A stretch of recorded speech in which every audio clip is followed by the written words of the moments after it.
Tondram-bavaka ny ranabavy anankiray tsika, ranabavy Clarisy Arlala. Mitondra voky izy ary somary sarotsarotra ihany. Kambana le izy fa ny anankiray efa afaka teo amin'ny 5 volana sy tapany. Ny anankiray zany zao no mbola ao an-kibo, mandalo eo amin'ny 9 volana latsaka kely eo. Izy ilay mitondra an'ilay voka nefa azo lazaina hoe tsy dia tsara loatra ny fahasalamany. Ary raha ny fomba fijerin'olombelona zany dia voatery avoaka mialohan'ny fotoana tonga volana azy io zazy io, tsy maintsy handalo fandidina izy.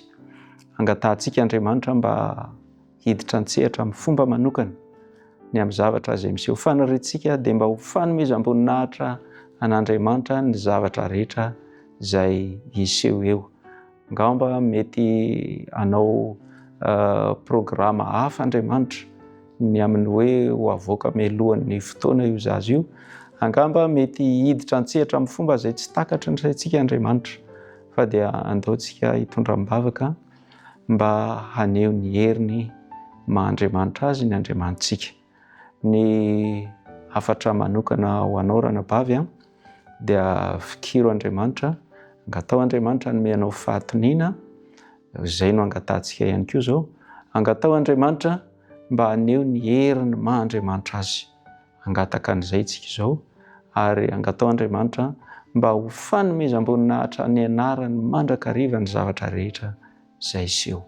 Hitondram-bavaka ny amin'izay lafiny izay ihany koa isika zao. Andao hiara hivavaka isika. Andriamanitra Rainay any an-danitra, atolotra ianao irery ihany ny dera sy ny laza ary ny voninahitra mandrakizay. Efa anao zany, fa tombontsoa lehibe ho anay ny miray fo miompo-po amin'ny anjely manolotra ho anao zany voninahitra sy ny fisandratana ary ny fankalazana izany. Ary dia mbola fanirianay ihany koa Andriamanitra mba tsy ny vavanay fotsiny no manome voninahitra anao, fa ny fiainanay rehetra mihitsy na mora na amin'ny sarotra dia mba ho fanomezam-boninahitra anao rano fotsiny. Eto izay Andriamanitra dia mivavaka ho an'ity ranabavy ity, Clarisy Arlala.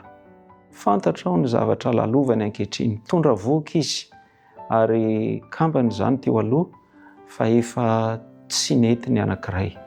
Mbola ao an-kibony ao ny anankiray ary maniry mafy izahay Andriamanitra ny mba nitana maherinao ny hiditra an-tsehatra amin'izany fanandramana lalovana izany.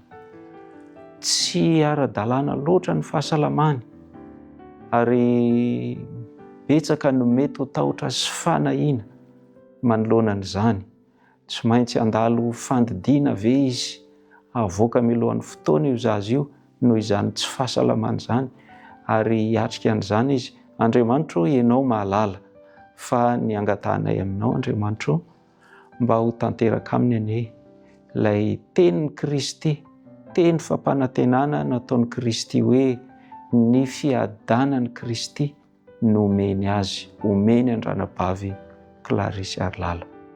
Ary Kristy mialoha indrindra ny azo fijaliana izy nanome an'izay teny fikasana izay, tena nanam-piadanana tanteraka izy, dia mba ho toy izany ihany koa any Andriamanitra io ranabavy io.